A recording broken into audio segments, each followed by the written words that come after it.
Hi കൂട്ടുകാരെ, ഇന്ന് നമുക്ക് 1-ാം ക്ലാസ്സിലെ മലയാളം പാഠന്മാർ പിന്നെയും പിന്നെയും ചെറുതായി പാലപ്പം എന്ന പാഠത്തിലെ 52-ാമത്തെ പേജ് പരിചയപ്പെട്ടാലോ?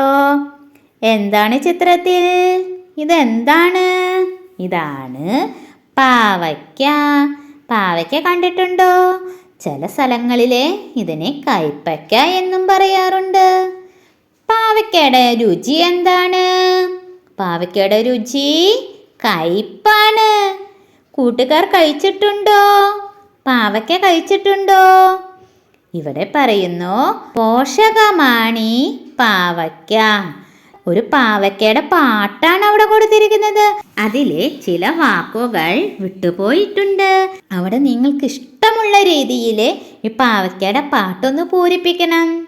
കൂട്ടുകാർ ഒപ്പം പാടണേ. അച്ഛ, പിന്നെന്താ എഴുതുക?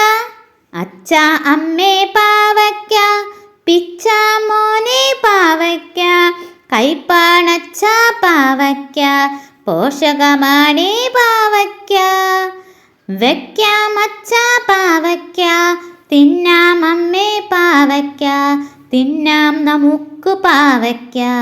കണ്ടോ? ആ വിട്ടുപോയ സ്ഥലങ്ങളിലെ നമുക്ക് യോജിക്കുന്ന വാക്കുകൾ ചേർത്ത് ഈ പാട്ട് പൂരിപ്പിച്ചെഴുതാം. ഇനി നമുക്ക് അടുത്ത ഭാഗം നോക്കാം. ആഹാരവിശേഷങ്ങൾ. ആഹാരങ്ങൾ പലതുണ്ട്. കൂട്ടുകാർ എന്തൊക്കെ ആഹാരങ്ങൾ കഴിച്ചിട്ടുണ്ട്? നമ്മൾ കഴിക്കുന്ന ആഹാരങ്ങളെല്ലാം ഒരുപോലെയാണോ ഉണ്ടാക്കുന്നത്? ചില ആഹാരങ്ങൾ ആവിയിലാവും വേവുക. മറ്റു ചില ആഹാരങ്ങൾ ചുട്ടെടുക്കുന്നതല്ലേ? ചില ആഹാരങ്ങൾ വറുത്തെടുക്കുന്നതുമുണ്ട്. എന്നാൽ മറ്റു ചില ആഹാരങ്ങൾ വേവിക്കാതെയും കഴിക്കുന്നതുണ്ട്. കൂട്ടുകാർക്കറിയാമോ ആവിയിൽ വേവുന്ന ആഹാരങ്ങൾ എന്തൊക്കെ? ഇലയട, പുട്ട്, കൊഴുക്കട്ട, കുമ്പളപ്പം, നൂലപ്പം. പിന്നെയോ കൂട്ടുകാർക്കറിയാമോ?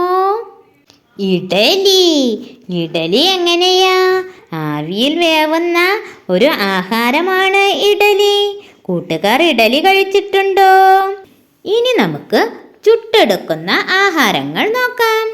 ചുട്ടെടുക്കുന്ന ആഹാരങ്ങൾ എന്തൊക്കെയാണ് കൂട്ടുകാർ കഴിച്ചിട്ടുള്ളത്? ഓട്ടട, പത്തിരി, ദോശ. പിന്നെന്താ? ചുട്ടെടുക്കുന്ന ഒരു ആഹാരമാണ് ചപ്പാത്തി. വറുത്തെടുക്കുന്ന ആഹാരങ്ങൾ കൂട്ടുകാർ കഴിച്ചിട്ടുണ്ടോ?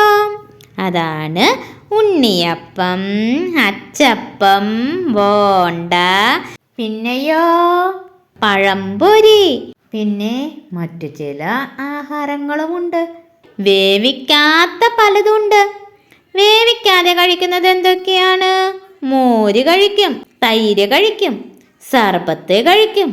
പിന്നെയോ പിന്നെന്താണ് വേവിക്കാണ്ട് കഴിക്കുന്ന ആഹാരം? Juice, ice cream. ഇവയൊക്കെ വേവിക്കാതെ കഴിക്കുന്ന ആഹാരങ്ങളാണ്.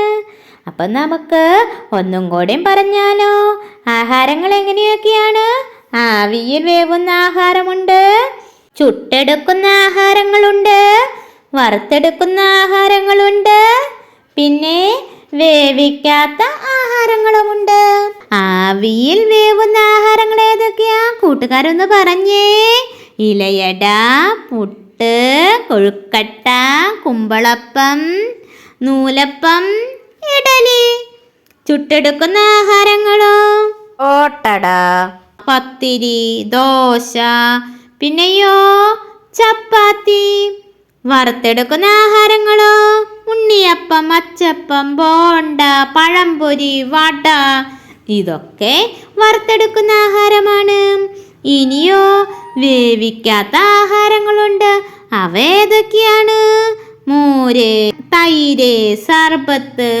പിന്നെയോ പിന്നെ ജ്യൂസ്, ഐസ്ക്രീം. ഇവയൊക്കെയാണ് വേവിക്കാതെ കഴിക്കുന്നത്. കൂട്ടുകാർ ഇതൊക്കെ കഴിച്ചിട്ടുണ്ടോ? ഇനി നമുക്ക് അടുത്ത പേജിലെ വിശേഷങ്ങളുമായി അടുത്ത ക്ലാസ്സിൽ കാണാം. ബൈ.